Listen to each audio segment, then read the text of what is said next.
2 has entered the podcast. Welcome back, people, to Player 2 has entered the podcast, that podcast about video games, nerd shit, and two best friends catching up for the week. I am your co-host, Mike, a.k.a. MC Paperstacks, and with me, as always, is my co-host with the co-most, Derrick, a.k.a. Full Metal Merc, and we're back for another week, another episode. Another episode of ups, downs, and in-betweens. So let's start. Say all arounds. That actually sounds even better. Ups, downs, and reach arounds. That sounds even worse. Ups, downs, and we'll stick with all arounds. Let me catch up with you for now. Let me catch up with you for the week. What you up to this week? What's going on with you? Well, what we forgot to talk about in our note session was that we actually came over. Me, my wife, and my daughter came over to your place, and we all hung out, and we played Pokémon Snap.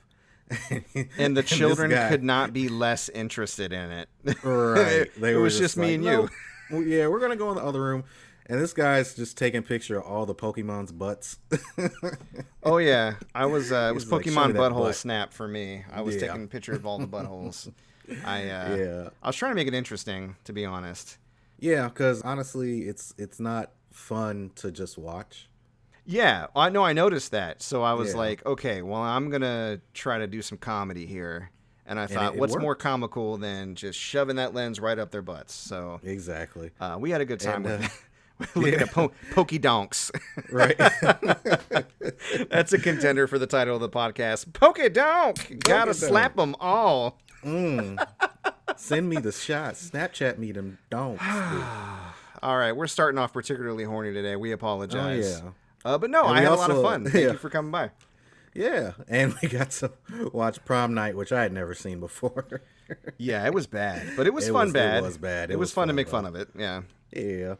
But other than that, this week I just got some pretty dope pickups as far as JRPGs are concerned. So I got Tears to Tiara 2 on PS3, Mugen Soul Z, The Awakened Fate Ultimatum, Hyperdimension Neptunia Mark II, and those are all on PS3. And on PS4, I got Trails of Cold Steel 1 and 2 Steelbooks, Trails of Cold Steel 3, Attack on Titan 2, Caligula Effect Overdose, and Blue Reflection. And though Blue Reflection especially is getting very hard to find, it's very, very not cheap now. Yeah, so, that was a good haul. Did you find that at the Goodwill outlet? Oh, no. I wish. Right? Because that would be amazing. I found these at our favorite local game chain. Our semi-favorite look. Yeah. It's a contentious relationship. Right on, man. Well, we didn't talk about What If last week, but what if we did? And what if we covered episode 3, but also jumped to the future to cover episode 4? What if? Then we would be covering 2 episodes in 1 podcast episode. Perish the thought. Well, that's what we're doing. So these were really decent episodes, and they were both categorically dark. I would say 4 a lot darker than 3, but I mean, I think they kind of fit together as a unit. Not to go into super spoiler territory, but light spoilers. If you're trying to go in super fresh, maybe pull back. So we have episode 3 is the premise is basically what if the Avengers died?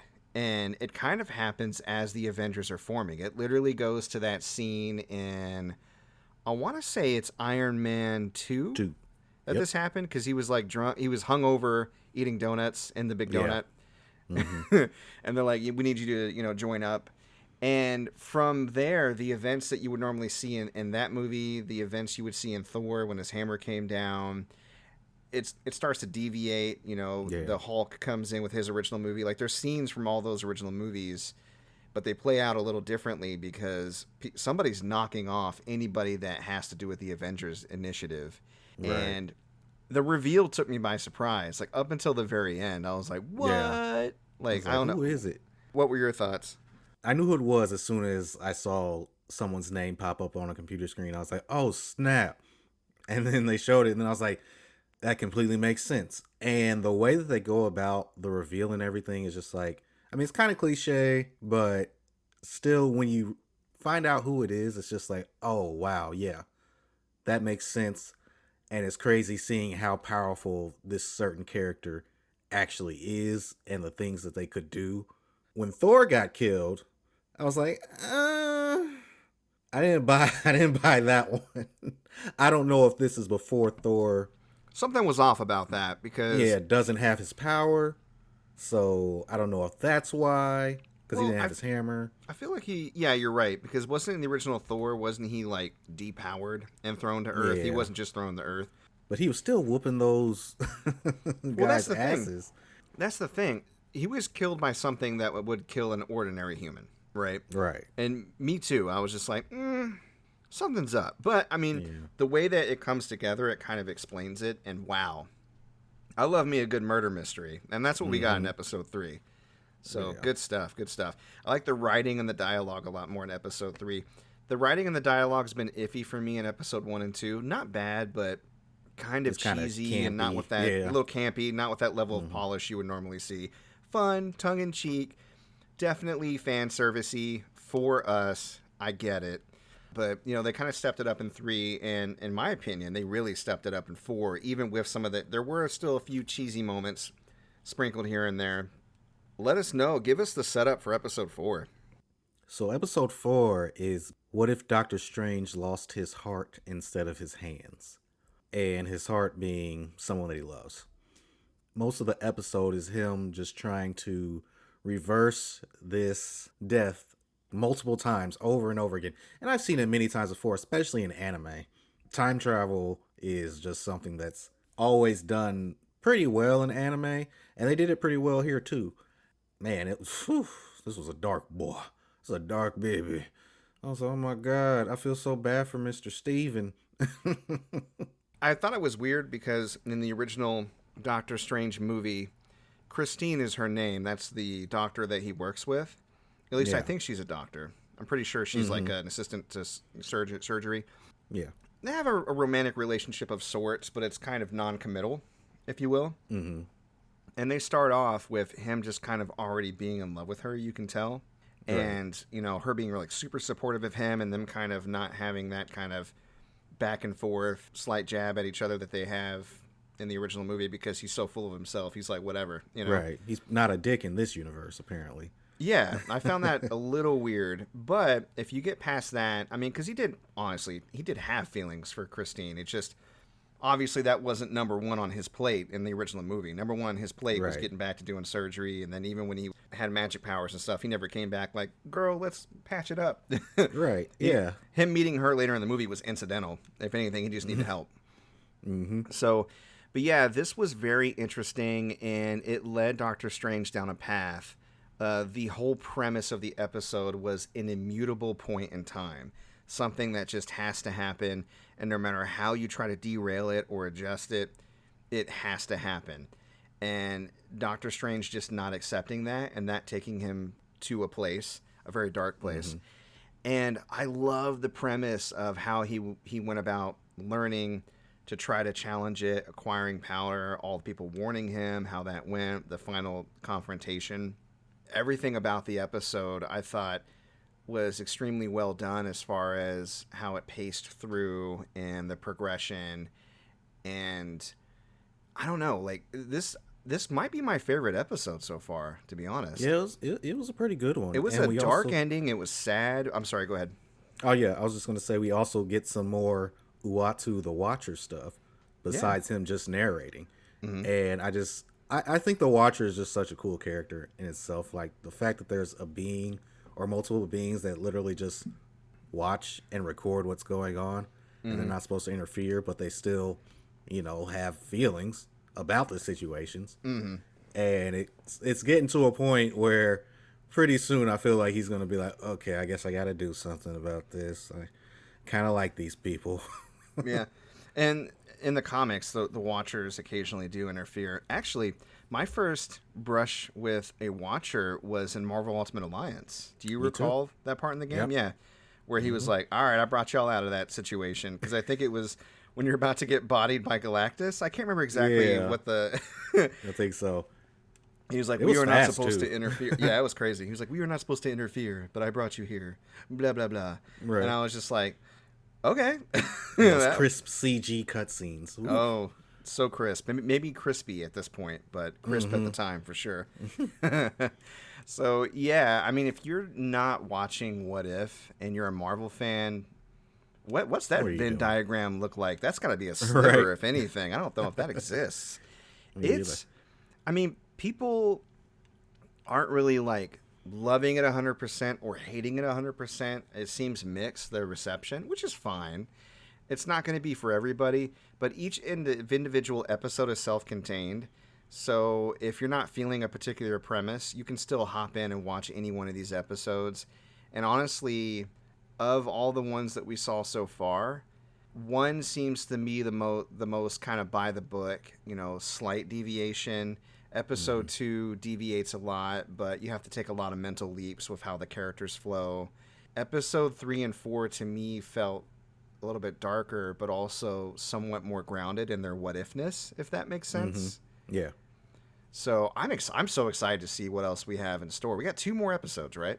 I'm not sure. I didn't read any synopsis about how many episodes there would be. I think there are 6, but I could be wrong. If there's more than 6, hallelujah. Yeah, I know there's Marvel Zombies, and then there's something about Spider-Man getting the Cloak of Levitation or something. Yeah, and then we saw that scene where the Guardians showed up in New York when it was attacked. So there's that. So probably 3. Maybe. Okay. Maybe. Well, we'll be there to recap them. I'm looking forward to it. Speaking of recaps, something we just missed last week, and it may have already been out, but there was so much going on, I didn't have a chance to catch it until like a day after we recorded. The Witcher: Nightmare of the Wolf on Netflix.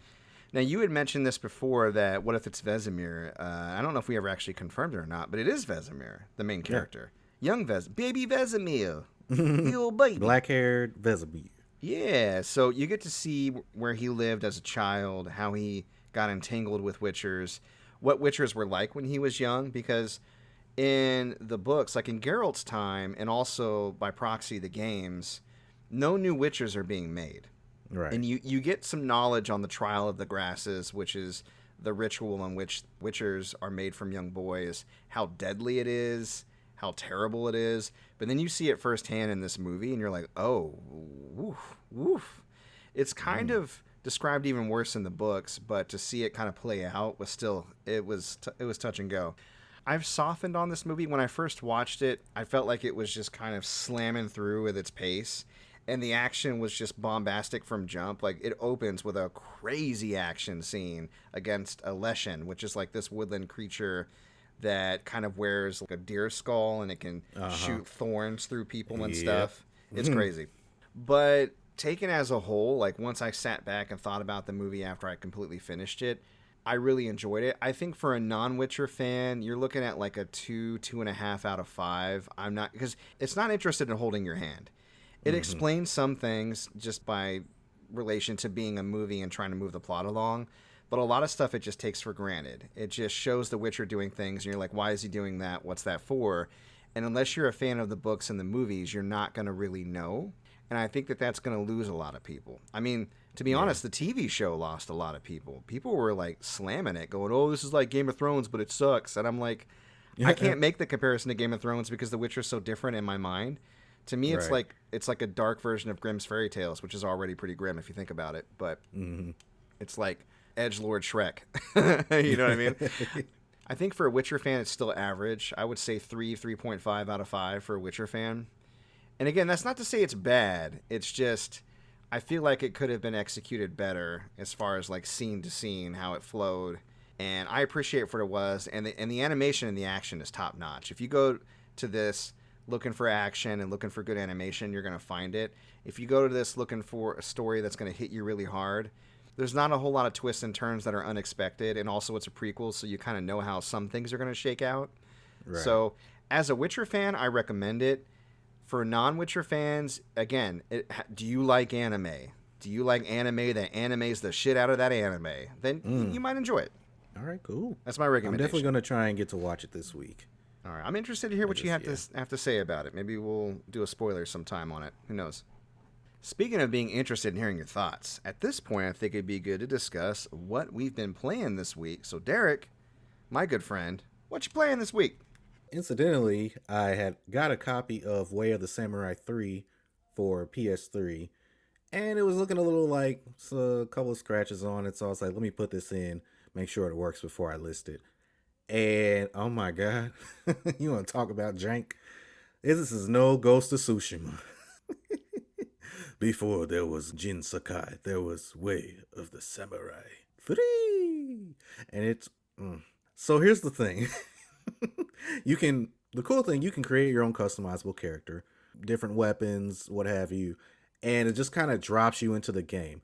You're like a samurai, you're just laying on a battlefield, and then there are two villagers that just come upon you, and then you get up, and then you just have the option to attack them, and they start running in opposite directions.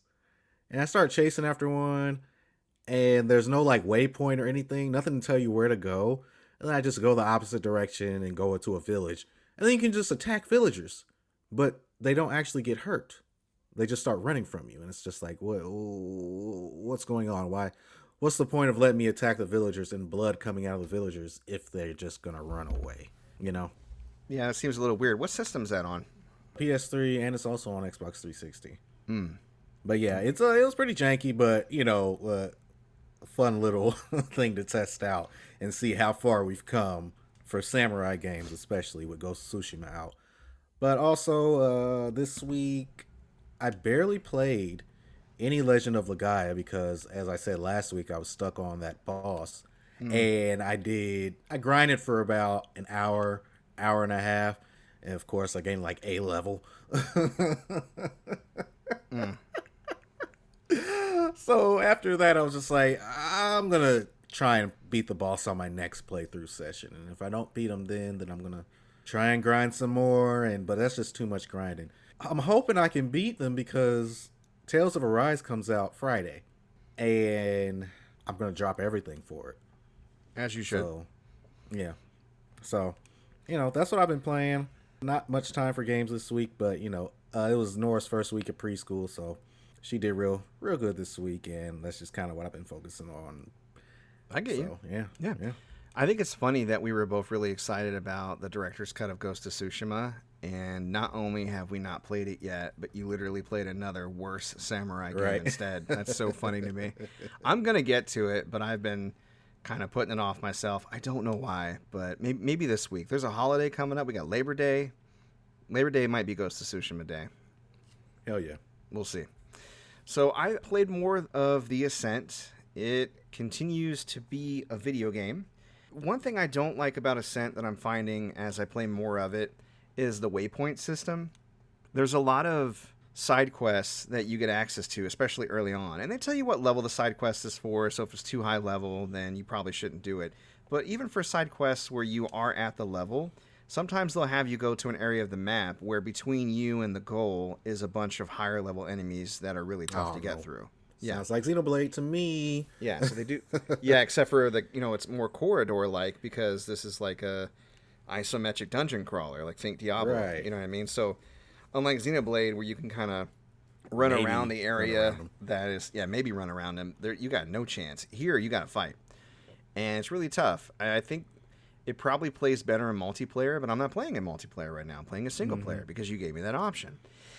And then also, there's a lot of places that you can't go, but the waypoint will still guide you to it anyways. So, like, go to this area of the map in order to access this side mission. And then you walk all the way there or spend 1,000 credits to take a taxi near there. And then once you get there, you realize that area is locked off. The game just doesn't tell you. That's bullshit. I kind of hate it. But again, I have fun getting there because I'm fighting, and the fighting system is fun in that game. It still remains to be fun, and I've unlocked a lot more equipment and different things like that. And I even got a boss fight where I was fighting against this giant spider mech that shot a lot of fire at me, and it was whooping my ass. So I went back and assessed my equipment. I'm keeping like one of each of all the equipment because the equipment is fewer and farther between, and it's more unique. From like leg piece to leg piece, from chest armor to chest armor, from helmet to helmet. And I put together a new equipment set specifically for this boss that really guarded against fire. And then I was able to beat it on the next turn.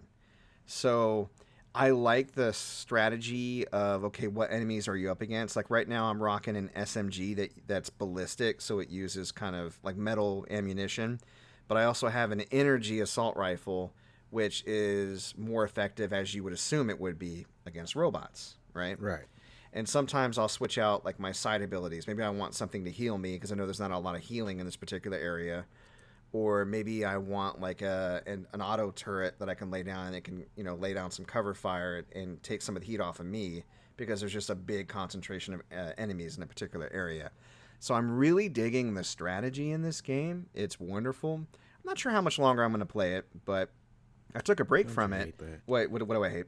When a game just doesn't, when you love a game's gameplay, but it just doesn't have enough to grab you and keep you playing. I do, but at the same time, if the reason why it's not grabbing me is because I'm thinking about another game I want to play, then at least I have the option. It does suck when you're really excited about a game and it doesn't grab you and you got nothing else to really go to because that was all you were thinking about at the time. But yeah, at this point, I'm getting pulled in all these different directions. And again, Ghost of Tsushima Director's Cut is just kind of over here like, hey, Iki Island, Iki, come on, come on, take play the me. trip. Come on, Gene. So, Come on. Come on. So, but I've been thinking a lot about The Witcher. Surprise, surprise. I watched the movie and I'm like, when are they going to come out with the PS5 version? Fuck. And I realized I couldn't wait any longer. And I just started playing The Witcher a couple days ago. And I was like, this is good. Because I'm in the middle of a play file from when I was streaming it before. I could finish that up and really get used to how it plays as the PS4 version on the PS5. And other than some better loading, not much different. There's a few more bugs I've noticed with the PS4 version on the PS5. Geralt's hair disappearing and him going bald if he's in tight quarters and I'm using Witcher vision. Textures kind of breaking at the seams, pop in the distance if I'm in a cutscene, weird shit like that. Not terrible. But I just find that funny that it's kind of like, we weren't optimized for PS5. We don't know what we're doing. Right. But again, the loading is like, again, it's not instant, but considering how long loading takes when you're fast traveling or moving from map to map in The Witcher 3, it's fantastic. It's cut in half at least for like moving from map to map. And then within a map fast traveling, it's almost instantaneous. So that's great. Ooh. Love The Witcher 3. Gonna just keep on playing it till the day I die. I tried out a new game this week for Tuesday, because that's what I do. I tried out Psychonauts 2, because that just dropped on Xbox. Yeah. Oh, yeah. Game Pass. That's right. Was it- Game yeah. Pass. Oh, yeah. Day one Game Pass. I mean, Microsoft owns Double Fine, for those who forgot. They Right. bought them. So I like Double Fine. I have a lot of respect for them, and I understand, like, Psychonauts was so unique, and I felt bad. It's one of those games where you ever hear about a game or a game development studio that puts out the games you keep asking for with a lot of imagination, a lot of weirdness, and a lot of randomness, and you're like, support this game, it's indie, they're not getting enough support, and then you try it, and it's not grabbing you, and you feel really guilty. Right. That's how it was for me in Psychonauts. But I did go all in on Brutal Legend. That was a Double Fine game. Oh, yeah. I love that game. Even with the bait and switch, like the RTS, because I thought it was going to be more of an open world brawler, and I was like, "What's this RT?" But I still liked it, and I still finished it. Right? Yeah, me too. Yeah, it was great. So with Psychonauts 2, it started off like, I'm really bored, and this first level's not grabbing me. But then once you get out of the first level and you get into like the main hub, and you start doing missions, and the progression system opens up, and you understand how that works, it actually got a lot more interesting, a lot more fun for me. I dig it. I don't know if I'm going to keep playing it just by virtue of how many things are on my plate, but I could easily recommend to somebody who's into platformers, especially if you're nostalgic for those kind of early mid-2000s platformers that would come out a dime a dozen in that time. You see less of those types of games nowadays, and Psychonauts truly feels like a sequel. Like, it literally picks up where the first one ended. It's like one of those. So I think for anybody that loves Psychonauts, there's no reason why you wouldn't love this one even more. Awesome. High praise. Oh, yeah. Oh, yeah. Monday Night Brawlers. I played River City Ransom, the brawler that started it all for me. I don't know if it was the first brawler I played, but it was the first brawler I fell in love with. And it was also my first brush with RPG mechanics. Did you ever get a chance to play River City Ransom in its hey? That might be older than you. Yeah. No, I never got a chance to play it. It is, I mean, it's a beat 'em up, right? It's one of those Kunio-kun series beat 'em ups. They all have similar style graphics. When you defeat enemies, money will pop out of their butts, and you can grab the money. And there's these, like, malls or shops, and depending on, like, what books you buy and read or what food you eat, you'll raise your stats. Like, you have a whole wall of stats. Strength, punch, kick, weapon attack, all that good stuff. And you can pick up tons of random weapons in the levels. The whole story is basically you and your friend were out of school, and the school got taken over by a rival gang, and they kidnapped everybody in the school, including your girlfriend, and you got to go and save everybody. So you're fighting all these other rival gangs. Think of, like, Japanese toughs or bads, where they're all wearing their school uniform, but they're different colors, that type of thing. It's good stuff. I mean, I think I said it last week with just the Kunio-kun and Double Dragon bundle. They crammed so many moves in just 2 buttons and a lot of different gameplay elements. And there's a bit of classic jank to it, just some like, oh man, that's rough or that's not fair. But at the same time, if you're able to, quote unquote, get good and learn the systems and how the enemies behave, you can get pretty far in the game. And the great thing is, if you die, you just lose some money and start back in like the previous safe area or like the shop area that you were in. So you can slowly, you can slowly build up money over time, beef up your stats, and then kind of slowly ease the difficulty off. I mean, I think I mentioned this with Hades. It's kind of a similar thing, which is weird. I never thought I would compare River City Ransom and Hades. But River City Ransom starts off on the hardest difficulty almost. Although I think enemies do kind of get more aggressive as you progress. But you're the weakest, definitely.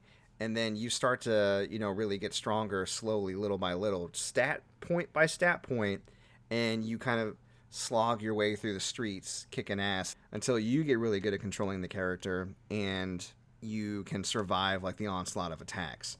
Like any beat 'em up, probably a lot easier with a friend, but doable as a single player game goes. Ooh. Yep. I think at this time, though, it might be time to get into some gaming news. Give me news. Yeah. Music. Happening. Giggity. Someday. All right. We got a few things this week that are kind of interesting. So the Tokyo Game Show schedule has been announced, or at least it's being added on to. There's some things that we learned that are kind of interesting. The Tokyo Game Show itself will be at the end of the month. I think it's on the 30th. So look out for that, because it's going to be great. It's kind of like Japan's version of E3, right? Yeah. And there's news that Xbox will be there and have an exclusive announcement, something they haven't announced previously, which is interesting. Uh-oh. Konami's showing up to, I don't know, hawk pachinko machines. Why are you there, Konami? Capcom will be there, Square Enix, Ooh, please. Bandai Namco, Ubisoft. So, yeah, I think even the Genshin Impact developer would be there, but, I mean, probably more Genshin Impact stuff, maybe? I don't know. So look forward to that. We'll definitely be covering it around the end of the month, of course. Midnight Suns, Marvel's Midnight Suns, had their gameplay trailer, as promised, in September. And I don't know, have you had a chance to look at the trailer? Yeah, I looked at it. What you thinking? Thoughts? I'm not a fan of card-based anything, honestly. Like, I did not enjoy Kingdom Hearts Rechain of Memories because of the card system. It looks like in this game you're receiving random cards for superpowers to use each turn. That's what you thought? I mean, I watched it, but I wasn't paying, like, super close attention to it. But I've heard other people talk about it, so... Well, no. I mean, it's interesting that that's the impression that you got. Because I saw them, but I thought it was more of an aesthetic choice. Like, you would flip cards that hold your powers and pick one. But you might be right. There could be a random element to, like, maybe a suite of powers that are available to you in any given turn. Like, pick one of these 3, right? Mm-hmm. I did like the fact that it looks to have a robust story mode that's reminiscent of other RPGs, like a BioWare or something. You're walking around an environment, you're having conversation trees and shit like that. And then, kind of almost like Three Houses, right? Fire Emblem. Mm-hmm. And then, like if you were to zoom the camera in on Fire Emblem, everything is like behind the back. They're lovingly rendered and you're up in everybody's face, so you're close to the action. But it is strategy turn-based. I know that's not exactly your jam. So I'm pretty excited because it looks to be very story-driven, and the story looks fun and interesting, and it's got some of my favorite characters, like a Wolverine. Yeah, and the moves look look great. Oh yeah, And the animations look graphics amazing. fantastic. Like it's, I was just like, wow. Like when I saw Captain America do that charging star and it was like on fire across the screen, I was like, okay, all right, Midnight Suns, I see you. Yeah. But yeah. So more to come on that, but it's definitely on my radar. I think it's something that I would like to pick up. We'll see how it goes. It's like Fire Emblem, but they took the anime out, which I mean I couldn't ask for more. So shade. So we have an update on the MLK Fortnite story that we were talking about last week. You remember like the March Through Time exhibit in Fortnite honoring Martin Luther King. So apparently there is a bit of a split in the estate. So you have his daughter and his two sons. His daughter, Bernice King, has distanced herself, saying that the IP is not under her purview as far as her portion of the estate. She runs the non-profit portion of the estate, the Martin Luther King Center. And her brothers, Dexter King and Martin Luther King III, are the ones that kind of do the IP portion and all of that. It's got their full cooperation, but she's not really a big fan of it and wanted to like publicly say, I don't support this. And I find that interesting because a quick review of the history, and Kotaku actually put up a pretty decent article covering this, shows that there was a time back in 2015 when the IP side of the estate sued Bernice and her side for refusing to hand over King's Bible and his Nobel Peace Prize, which they were looking to sell. Yeah. And then more fuckery, 2018, she distanced herself from them using a voice recording of Dr. Martin Luther King in an ad in 2018 to try and sell Dodge Ram pickup trucks. I had a dream. Yeah. That little boys and girls could ride in a Dodge pickup truck. And Built then you got Ford the- tough. Right, built Ford tough. Or built Dodge Dodge Ram tough. Dodge. Is that a Ford? I Built don't know. Dodge strong. I don't know the cars. Anyways. Look out, Dodge. So that gives me pause. I really wanted to take the positive outlook, but we were all kind of feeling kind of like, but, and I mean, Yeah. for good reason, it sounds like, considering the contentious history of the estate and how it's split and how they've acted in the past, not a good look. So, Them boys just trying to get paid. That's all that is. all right. I am trying to act like they're trying to spread his message and while getting paid.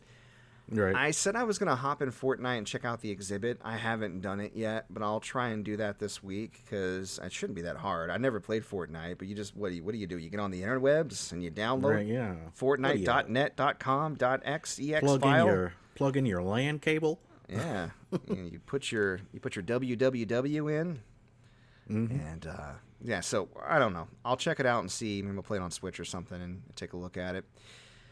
Just word of caution, not everybody in the estate agrees with it. Bernice, who's had pretty good foresight about the exploitation of her father before, not a big fan. And I can kind of understand where she's coming from. All right, so I may have mentioned this before. I know I've been talking about it while streaming on Twitch, but I've been followed a lot and unfollowed. Every stream, it's like someone scanning for my Twitch channel, and I get followed by some random channel, and then when I go to find them, they either don't exist or they just got built and they've already unfollowed. Like, my numbers don't move. And for the longest time, I'm like, what the fuck is going on? And I think that this next story might be related. So there's been a Twitch controversy in regards to bot hate raids. Recently, Twitch allowed for the use of identity tags. So for people in marginalized groups or communities that garner support within that community, you could tag your stream saying, like, you're blind, right? Or you have autism, or you're a minority. A lot of minority gamers will use that tag to kind of, rally people around them. And I think that's great. I think it helps. I think the idea is great. I think it helps highlight those Twitch streamers for their prospective audiences, when they're getting drowned out by the sea of, well, me, basically. Yeah. Even though I'm not a good example because I'm not a popular channel. But people who look like me. Bald, bearded white dudes. So, and what's been happening, some asshat or a group of asshats have taken it upon themselves to create thousands of bot accounts, which apparently is pretty easy to do on Twitch, which I find in itself just dumb. And then those bots are programmed to scan and find those accounts with those tags and then hate raid them, like move all the bots to that particular account while they're Twitch streaming and just spam just the most unimaginative, stupid slurs. Like for a trans person, like saying something like, "You'll never be a real woman." Something dumb like that, right? Like not even imaginative or original. Yeah, it's really fucked up. And a lot of streamers are shrugging it off, but it's very disruptive. And then the real people that follow them can't get a word in edgewise, so it kind of just completely destroys their chat, right? Twitch has been silent about this, and then they've released a statement like, we're looking to fix it in a couple of months. And then just today, yeah, I know, right? Like, they don't give a fuck. Just today, I got an email, which this is a mass email they sent out to all Twitch streamers. So I'm going to go ahead and read it off. Maybe I won't read the whole thing, but for the most part. First and foremost, no streamer should have to experience malicious and hateful attacks. These are not just violations of our community guidelines and terms of service, but also attacks on what Twitch communities represent: support, excitement, creativity, positivity. Many of you have reached out to share your experiences, ideas, and frustrations around botting, hate raids, and harassment of marginalized creators. Thank you. Your input will continue to shape the tools we're building to better protect all creators. When it comes to safety, our work is always ongoing, never final, which means we are constantly updating our service technology, safety tools, proactive detection filters, and global blocked word lists, as well as developing new tools, improved operational support, and policies to curb hateful conduct, harassment, and targeted attacks. Our new tools have been in development for months, and we're working to launch them as soon as possible. We know it's frustrating. Let's share some tools that you can use. And then it goes on to like give you a bunch of tools that people already know about that aren't working. Auto mod, block terms, chat modes, creator camp, safety center. It's bullshit. It's bullshit. It's platitudes. It's nonsense. There are a lot of people in the tech community saying how easy it would be to fix this. And me, I'm just confused. What kind of bandwidth issues are you having, Twitch, where thousands of users can just be started like that and they're all like raiding channels? Like, from a business perspective, shouldn't you want this to change? I was chatting with some other friends. I think it was Big Nakruma or somebody who said, yeah, but it probably boils down to engagement. Even if they're bots, if there are a lot of people active on the platform, that can only help them. And that might be the case. I don't know. That's wild. So people are trying to fight back. There was a hashtag trending, hashtag Twitch do better, which is just a lot of people pointing the shit out, trying to get their attention. Also, there was a organized boycott, which did put a dent in Twitch. I don't know if it was a huge dent, but it was a noticeable dent. Hashtag a day off Twitch. Guess what day off it was this week? Based on what you know about Wednesday, the day I'm already off. I was blasting Twitch during my casual Thursday Twitch stream, though. I was like talking about this to no one because, again, I'm not a very popular channel. And saying, you know, if there's anybody out there watching that is in those communities and they think of a way that I can support them, I'll do what I can. I didn't stream on Wednesday, but I wasn't scheduled. But if I was, I wouldn't have streamed. But what are you going to do? But I'm glad to see that a lot of people did take it to heart. And it seems like large streamers are threatening to leave the platform. But, I mean, where are we going? YouTube, Facebook, they're terrible too. Yeah.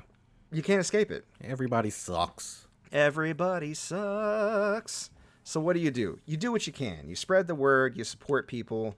You do what you can as an individual and just pray for a better day, I guess. I don't know, man. It's rough. Speaking of rough, this is even worse. This makes me glad to live in a free country, at least for now, because our democracy is kind of scarily constantly under threat lately. There's a lot of questioning elections, which never ends well. But anyways, moving on. China bans children from playing online games during the week. Just boom, can't do it. Yep. Monday, Tuesday, Wednesday, Thursday, Friday. Saturday. Exactly. So the ruling is children younger than 18 can only play online games 3 hours a week from 8 to 9 p.m. on Friday night, Saturday night, and Sunday night. That's it. Some bullshit. A little bit. Bullshit. Their reasoning is that, what was the quote that they had? The Chinese government calls online gaming the opium of the mind. Ooh. would think that opium is the opium of the mind. But Yeah, I would liken it more to potato chips. I mean, if anything. But again, there's a larger story at play here. There's an opinion piece on the Washington Post that I think summarizes this best by Alyssa Rosenberg. I'll give you the highlights. She reminds us that the American entertainment industry, examples being like the NBA or Disney, have disgraced themselves by compromising on values like free speech and human rights in exchange for what they thought would be boatloads of cash. We're constantly seeing how they're trying to penetrate that market. China continues to invade the privacy of gamers. 2019, there was a ruling that required people to link their gaming handles and real identities, meaning that games were no longer safe spaces for discussion. And it's a pretty complicated environment for America to do business in. You might remember in 2019, Blizzard banned a prominent Hearthstone player from its esports tournament for a year for the crime of supporting Hong Kong's protest movement. There's a lot of free Hong Kong and stuff like that going on, and companies were cracking down because like, oh no, our China money, right? Right. And then you see something like this, and it's like, no, they'll just take that market away from you anytime they feel like. It is not reliable. Right. And it's not worth supporting the abuses that they put their population through. If anything, we should be taking a stand and cutting them out and being like, okay, all right, let's see how you guys do when y'all ain't got... Yeah, all right, bet. So it's not great. I feel for those kids in China. I'm not going to use this as an excuse to praise America because that's a low-ass bar, and there are a lot of other countries that also don't ban their kids from playing video games that are better than us. But it is one of those moments that makes me glad that I do live in a, quote, air quotes, free country. Yeah. Because, wow, damn. Yeah, that's crazy. I don't know what I would do. Well, now, if I was a child, I don't know what I would do. Yeah. Because it's like, what about people that watch TV all the time or watch movies all the time or even do anything for enjoyment for any period of time? It's moral panic bullshit. It's not based on any kind of research. It's not based on any kind of thought. It's the simplest solution to the most complex problem. You know what I mean? And that's what authoritarian governments are all about. People give up their power thinking that they have the answer because it sounds simple. Think about all the simpletons right now. Just think about the right in this country. Yeah. They're the most unresearched. Like, people gotta do your research crowd surprisingly doesn't do a whole lot of research. So right. Yeah, when you lean towards authoritarianism and when you lean towards trying to take over, quote unquote, and then blah blah blah, this is where you end up. So yeah. On to more hopeful things. Okay, let's get out of the muck here with China. The rumor mill is going this week. Nintendo is rumored, and again, don't quote me on this. It's fun to talk about rumors. I know some of our friends are like, we don't talk rumors because we don't want to get our hopes up. But I'm level-headed, and if my hopes get up and they get let down, I'm okay. I'll recover. With that said, Nintendo might be adding Game Boy and Game Boy Color games to their online service alongside the NES and SNES games. Cool. Ooh, yeah. I'm into that. Also, a lot of people saying there's probably going to be a Nintendo Direct this month. Could these two things be related? I don't know. Only time will tell. It's probably a safe bet to say there's going to be a Nintendo Direct this month because they almost always do one in September. They're trying to get people hyped up for the last quarter. They almost always do one in September. So we'll be on the lookout. What are you going to do? I know you had a few things you want to talk about this week, gaming news-wise. There was Dead Space. We got some Dead Space remake gameplay. EA had a little online showcase. I know. But they showed Dead Space, what it originally looked like and what it looks like now. And it was all pre-alpha stuff. Mm-hmm. So nowhere close to being finished, but it looked incredibly, remarkably better. Like, it was ridiculous. And they also are adding new mechanics in. They added a new mechanic called peeling, which when you shoot one of the necromorphs in any part of their body, part of the body, the skin or whatever, peels off. Ooh. So you shoot them in the arm, and it exposes the bone, and then you can shoot them in that arm again to cut it off. And same with any other. So it's almost changing the way you have to play the game. Well, not and really. making it If you new. think about it, you could get a clean cut, like a one-shot with a limb in the original game. Right. But there were also tougher enemies or different spots on the limb that you'd hit that you'd have to shoot multiple times depending Yeah. on who you were fighting and what gun you were using and how powerful it was. So maybe that's what they're referencing. You'll see actual battle damage and maybe able to line up your second shot if it's needed a little better. Yeah, it makes sense. Yeah, they said how different weapons work better on different enemies and stuff. So Mm-hmm. it looked really cool. I don't know. I'm excited for it. Even though I don't want to be. Shoot us. Dead Space. I'm not gonna buy it new though. Okay, get it used, you Judas. Judas. It's gonna be used. Let's see. Another thing. Next Thursday, September 9th, PlayStation is having a showcase on future PS5 games. Okay. And it will be starting at 1 p.m. Pacific time, 4 p.m. Eastern time. It will last 40 minutes. I know there's going to be some big stuff. There are rumors of like Spider-Man 2 showing up. Ooh.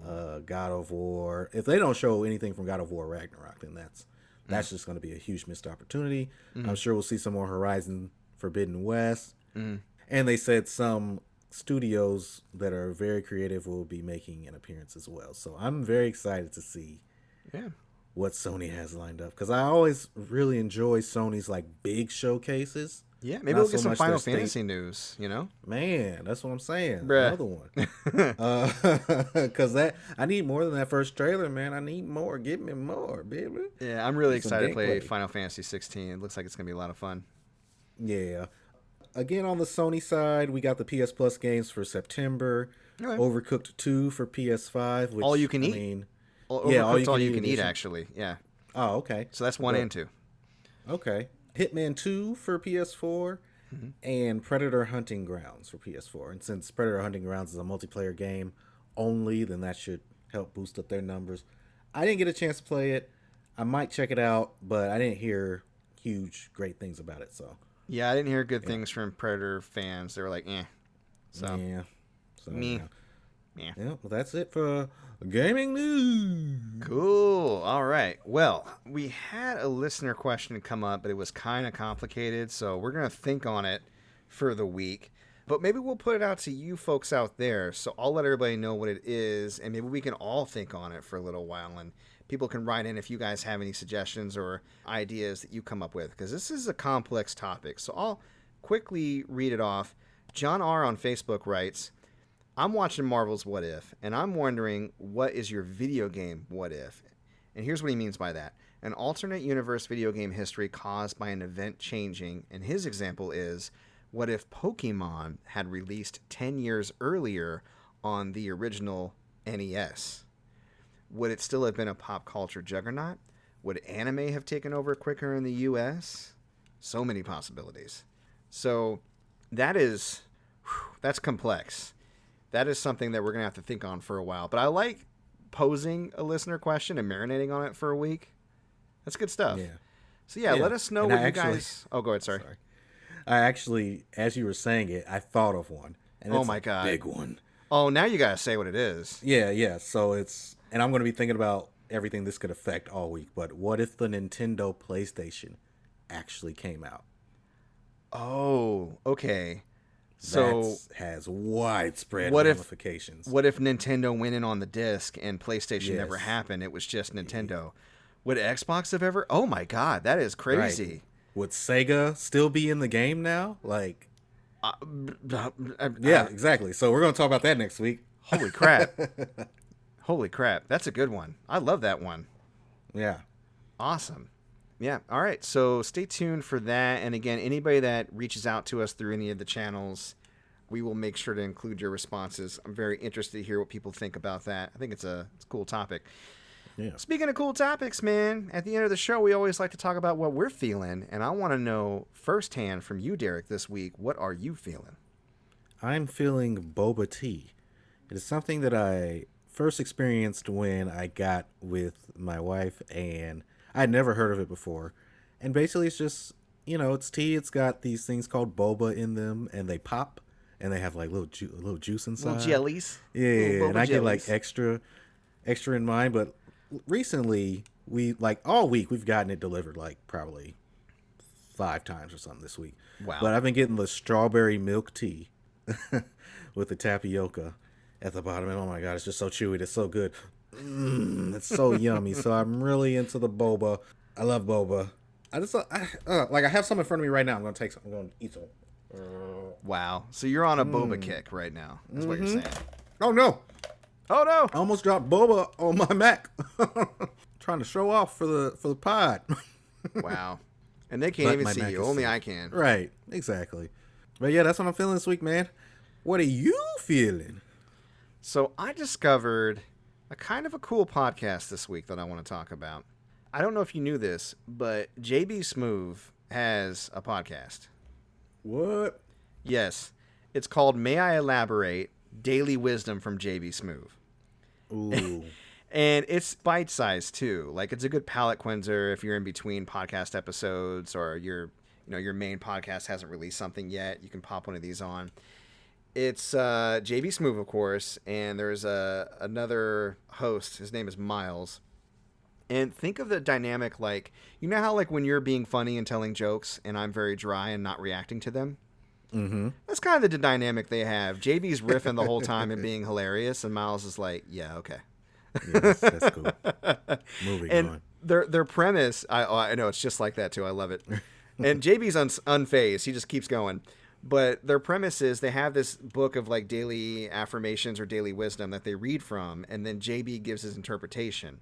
The most recent episode that I listened to was a quote from Francis Bacon that said, hope is and I'm going to paraphrase here, hope is a great breakfast, but a terrible supper. Now, immediately, you can interpret that and go, okay, hope is good in the morning because you got the whole day ahead of you, right? And then hope at the end of the day means the day didn't go so hot, and you're just looking to pick up the pieces tomorrow, right? So immediately, I kind of get where the quote is going. And you're like, okay, so is JB going to take this serious? Because he's like, oh, I got it. Okay. Yeah. I immediately get it. Okay. Bacon. Bacon's interesting. It's kind of an interesting name, right? Like breakfast. Who's he hanging out with? John Quiche? And Joe Pancake? And then he ends the episode talking about how you have to take a crap in the morning and it affects your morning wood and some other midnight snacks. He derails for 20 minutes, and it's hilarious. So if you're looking for something really dumb and irreverent, or you just enjoy JB Smoove, and who doesn't? Witches! Who doesn't enjoy... He is so great in the Marvel Universe. Yeah, the greatest thing that JB Smoove has ever done is Chakra Attack on Grand Theft Auto 5. That's true. Chakra Attack is pretty damn good. And this is basically... Right, I was like, it's Chakra Attack. It's basically Chakra Attack. It's him riffing. I mean, to give you an example of one of the riffs he did, he was like, you see, now back in the day, supper was at the end of the workday. You come home or you walk by somebody's house, you go, hey, what's up? And they say, what's up? And then you come in and you eat. That's supper, right? And then you go to bed and you fast, right? So you fast all night long and then you break the fast. You have break fast, right? In the morning. And then Miles is like, how could one part of that be so completely wrong and the other part be so completely right? He's like, sup, need to go and eat. That's So yeah, as you can tell, I'm enjoying it. Like, it's dumb and I can't get enough. So check that out on Spotify. I don't know if it's on any of the other platforms or not. Listen to us first, of course, but then, afterwards, get yourself some daily wisdom with JB Smoove. All right, speaking of daily wisdom, it is wise to thank those that help us out, like our host, Anchor. So we're going to take a moment to give them their dues, and we'll be back to close it out. Stick around. And we're back. What a great ad that was, once again. We'll go ahead and close it out, though. We're going to have some more guests, by the way, so look forward to that. I'm talking to some really cool people that we met through TikTok, and we're looking to schedule some things. I don't want to have a guest every single week. Sometimes it's just got to be me and you. We got to catch up. We got to sync up, so to speak. But I love talking to gamers, so look forward to that this month, possibly a guest or two. And speaking of things to look forward to, folks are listening about your pickups. They're pretty rare and exciting, and they want to know, how do we get a hold of you? Where do we find you? Where do we get these awesome deals? They can check out the eBay store at ebay.com/str/gamergoodies and more. Message me on Instagram at gamergoodiesmore and on Twitter at goodies_more. I'm very good about getting back to people, so just send me a message and I will let you know what I can do. Excellent. And if you want to find us, our main hub, of course, anchor.fm/player2 is Enter the Pod, but we're found on all the socials, facebook.com/player2 is Enter the Pod, player2 is Enter the Podcast on YouTube, Patreon @player2 is Enter the Pod, TikTok @player2 is Enter the Pod. And if you don't want to listen to us on Anchor, you can listen to us pretty much wherever podcasts are found. That includes Breaker, Google Podcasts, Overcast, Pocket Cast, Radio Public, Apple Podcasts, and Spotify. If you want to reach out to me personally, I'm on Twitter @MikePetersonAL. I also do Twitch streaming, twitch.tv/MCPaperstacks, Mondays, Tuesdays, Thursdays, Fridays, horror games, beat-em-ups and brawlers, new games, whatever. Lots of fun. Come by and hang out. You can check out archive streams at MC Paperstacks Plays. And if you want to get a hold of us directly and you don't want to use any of those social media channels, you can also just shoot me a traditional email. We can be reached at mcpaperstacks@gmail.com for any questions, comments, suggestions, feedback, anything you got. And I think that'll be our show this week. So I'd like to thank everybody for coming out and listening to us. We appreciate you, we love you, and we will see you next week. Bye-bye. Peace.